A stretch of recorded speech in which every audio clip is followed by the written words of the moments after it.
Welcome to the second installment for Common Religious Arguments. In this presentation, I will present common theistic arguments for the existence of a supernatural deity and provide a refutation for the argument. Our initial argument is alleged miracles. By definition, a miracle is an effect or extraordinary event in the physical world that surpasses all human or naturalistic scientific laws and is usually ascribed to a supernatural cause.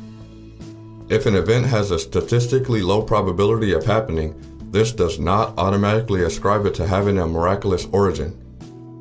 There are many natural explanations behind so-called miracles, and there isn't any corroborating evidence to justify the validity of miracles. Here are a few examples of what people assert as miracles. 1. A single person survives a hurricane disaster. If this were the case, the singularity of all lottery winners can be asserted as miraculous.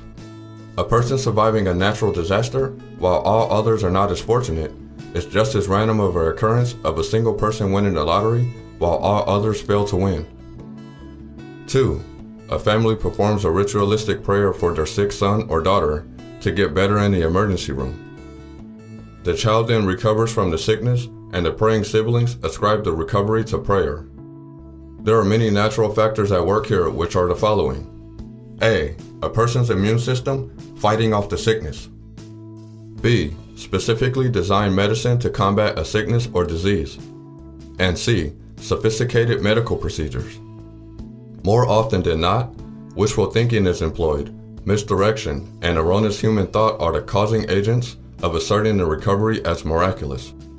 I've always found it a little coincidental that religious people pray for a miracle after they dialed 911 or in a medical facility.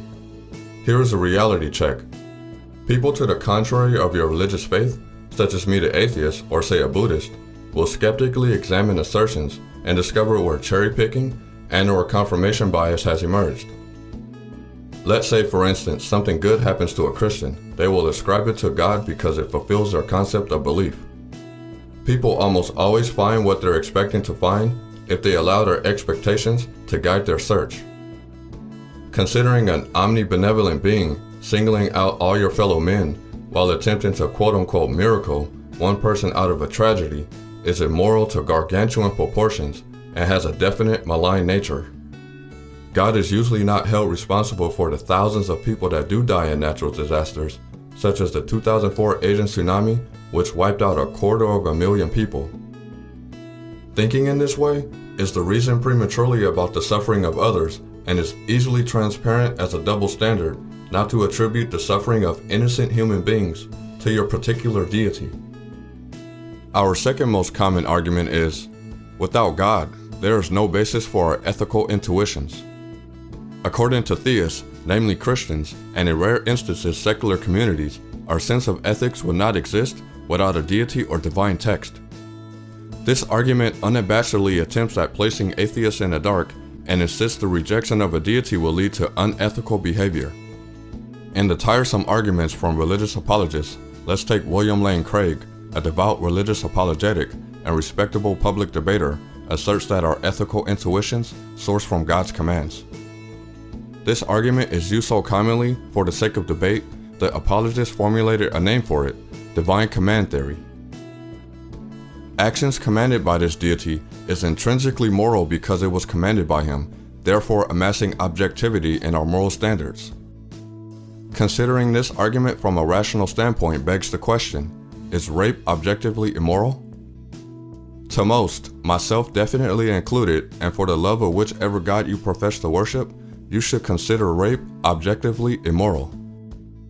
History has shown us that morality isn't objective because many people have committed the act of rape without any quail during their despicable deeds. Murder and even mass genocide, the Holocaust namely, wasn't objectively immoral to the Nazi Party and its culprit Adolf Hitler. Morality, like many other human perceptions of reality, is subjectively conclusive to their social judgment and instantly becomes a non sequitur. Apologists like to throw in the free will grenade, and I usually rebut with, if your God knows past, present, and future, therefore being omniscient, then we do not possess any free will. If God doesn't know what we are going to do prior to doing so, Wouldn't this practice omniscience?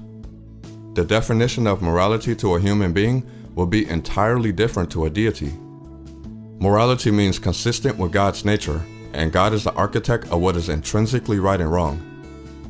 That notion of automaticity will render God unable to do anything wrong or transcend law because he is morality by definition. What makes this being worthy of praise or adoration if he was already endowed with perfection? This being had to complete no work, self-improvement, courageous acts, or achievements that we as a species acclaim as credible. Someone automatically given worthiness, as opposed to someone striving for it from literally nothing, is far more respectable in terms of admiration, loyalty, and respect. We sentient human beings have prescribed the various moral laws that we follow, regardless of whether we're atheists or religious cultists. However, the cultists will, of course, object strenuously to this by pointing out the various moral teachings of their beloved Bible or other sacred texts. The next argument irritates me so aesthetically that it must make the list. Prove to me that God doesn't exist. Theists, listen, and listen carefully to the commonly misunderstood concept of the burden of proof. During a debate or any intellectual discussion to which claims are set forth, it is up to the person making a positive claim to provide demonstrable support and evidence for that claim. If a claim is set forth without any logic, reason, parallel, or foundation, it is absolutely irrational to ask your opponent to deviate your baseless assertion. Here is an analogy by Bertrand Russell, who wrote about the burden of proof. If I were to suggest that between Earth and Mars, there is a china teapot revolving about the sun in an elliptical orbit, nobody would be able to disprove my assertion, provided I carefully added that the teapot is too small to be revealed even by our most powerful telescopes. However, if I were to go on to say that, since my assertion cannot be disproved, it would be an intolerable presumption on the part of human reason to doubt it. I should be rightly thought to be talking nonsense. Bertrand Russell got it completely right. If I were to ask you to disprove the teapot's non-existence, you probably would think I've gone mad. The burden of proof is applied in the United States justice system because it is a well-established rational application. If someone wants to prosecute anyone of a crime, the judge and jury will need as much supporting evidence to prosecute the defendant. The atheist position is that there isn't any reasonable evidence for the existence of any supernatural deities, and it doesn't need to be justified.